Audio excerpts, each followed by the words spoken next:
Hi, Origin. This past Easter, the Lord has been bringing my attention to the significance of Jesus coming to this world to experience humanity. John 1 tells us that the Word became flesh and made his dwelling among us. And over the last week, I've been meditating on why God chose to send his Son to this world to experience life from birth all the way to death.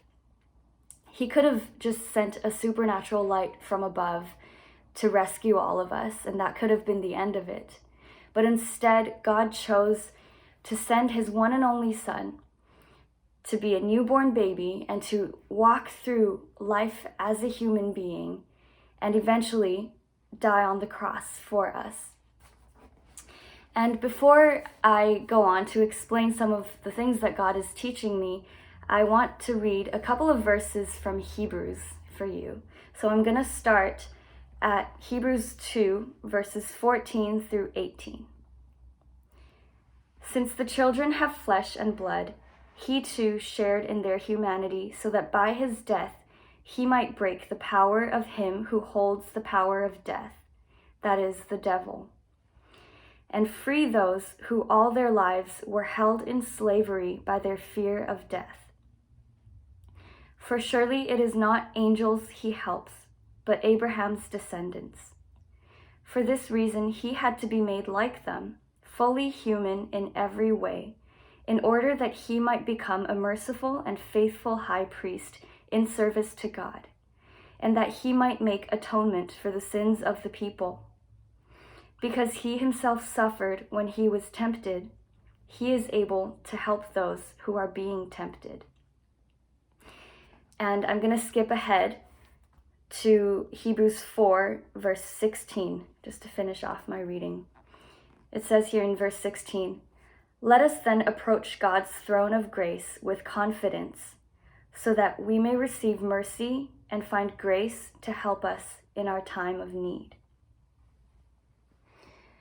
So from these verses, I came to the conclusion that Jesus came down to this world to experience humanity and die for us in order to break the curse of fear and death for us through his death, to help us in our time of need, and also to provide a way for us to go into deeper connection and communion with the Father.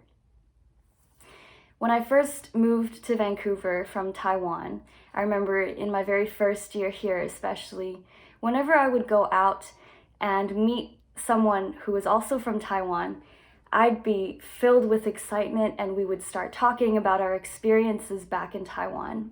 And there would just be this connection that starts happening between us right away because of our shared experiences and our shared culture. And I think similarly, because he himself, Jesus himself, experienced life as a human, he walked through all of the darkness that we are experiencing right now on this earth. For example, he was betrayed by a friend. He knows what loneliness feels like. He was tempted. He was troubled in spirit at one point, which I'm sure, especially during this time, a lot of us can relate to that. And most of all, he experienced death on the cross, which is, I believe, the most painful and brutal type of death in all of human history. And when I think about the fact that Jesus shared in our humanity, it makes me want to draw closer to him and to be in closer connection with the Father through him. And because Jesus walked through all of this darkness in the world perfectly, it causes my heart to surrender my brokenness, my sins, my fears, and my anxieties to him. Because by his grace, he can help us in our time of need. And I think that especially during this time, as the world is battling COVID-19 and all of our lives are being affected by it in some ways. We are desperately in need we need to put our trust in a higher being than us, in a God who has experienced darkness, suffering, pain, and death at an even greater level than what we are experiencing now, so that he can help us in this time of need.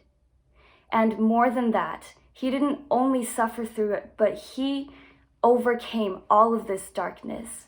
Going back to John 1, verse 5 says, "The light shines in the darkness, and the darkness has not overcome it."